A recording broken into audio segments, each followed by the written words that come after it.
Nous sommes réunis aujourd'hui pour organiser une conférence de presse.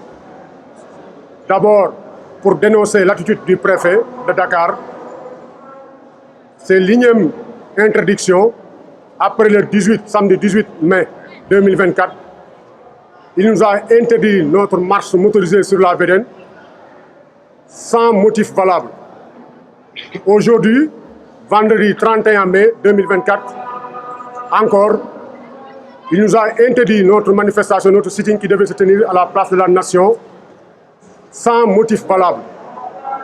Il évoque un motif de risque d'entrave de la circulation du BRT. C'est des motifs très légers. Nous dénonçons cela. Mais ça ne va pas empêcher le mouvement de transport de continuer ses plans d'action pour lutter contre le transport déloyal et le transport irrégulier. Nous demandons au préfet de Dakar, je sais qu'il le sait, mais il doit savoir que la manifestation est un droit constitutionnel.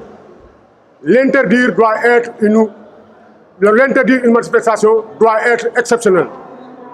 Mais c'est des choses qu'on doit noter. Et Inch'Allah Rabi, dès la semaine prochaine, on va commencer un autre plan d'action. Il s'agit de mettre des brassards rouges sur toutes les taxis pour un signe de protestation universelle. Pour nous, en tant qu'acteurs du transport, nous vivons des difficultés énormes. Et il y a risque des milliers d'emplois vont être péris à cause de ces applications qui sont Yango, Yassir, Ish, entre autres, qui fait du transport déloyal et du transport irrégulier.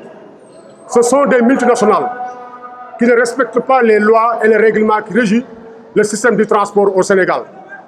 Donc nous demandons à M. le Président de la République, M. Bassirou Diomaye Faye, nous demandons son chef du gouvernement, Ousmane Sonko, et notre ministre du tutelle, El Malick Ndiaye, de faire très attention. Parce que nous sommes des acteurs du transport et nous avons le nombre suffisant pour passer à la vitesse supérieure. Donc nous lui disons de faire très attention. Depuis le 29 avril, nous avons commencé à lancer un message d'alerte, en commençant par une lettre de demande d'audience pour rencontrer notre ministre du tutelle, El Malick Ndiaye, pour lui exposer les problèmes que rencontre le secteur du transport. Jusqu'à présent, sans aucune suite. On a déroulé un autre plan d'action en voulant faire une marche motorisée sur la VDN qui a été interdit et on nous a gazé là-bas, arrêté plus de 44 véhicules, immobilisés pendant 4 jours, ce qui n'est pas normal. On a voté pour ce régime pour une rupture, mais pas pour réprimer les gens. On a voté pour la coalition Diomaye Président 2024 pour un changement systématique. Donc, nous attendons ces changements systématiques parce que sinon, on est capable de mettre le pays dans un système qui n'est pas souhaitable. Nous demandons à l'État du Sénégal de prendre les mesures nécessaires, d'essayer de trouver des solutions pour le mode de transport irrégulier.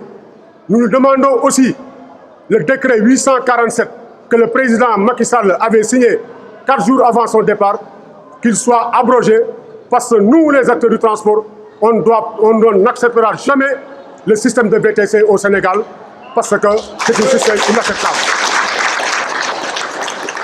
Le problème du renouvellement du parc, nous sommes dans un monde où les choses marchent à grande vitesse. Le transport a besoin de modernisation. Notre parc est très vétuste. Le programme a démarré depuis 2009. Jusqu'à présent, rien n'a été fait.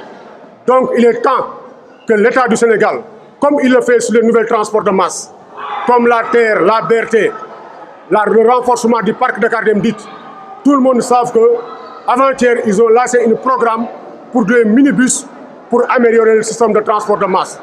Pourquoi pas le programme de renouvellement du parc interurbain et interurbain? Donc, c'est une alerte depuis le mois d'avril. Le mouvement dans les transports est sur toute l'étendue du territoire sénégalais. Et nous lançons ce message de faire très attention parce qu'on est capable d'aller au pire. Et Inch'Allah Rabi, dès lundi, le mot d'ordre est donné. tous les taxis vont mettre les brassards rouges sur les véhicules pour chaque semaine.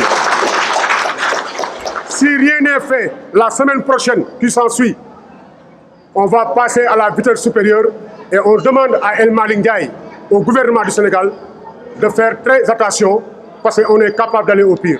Je vous remercie.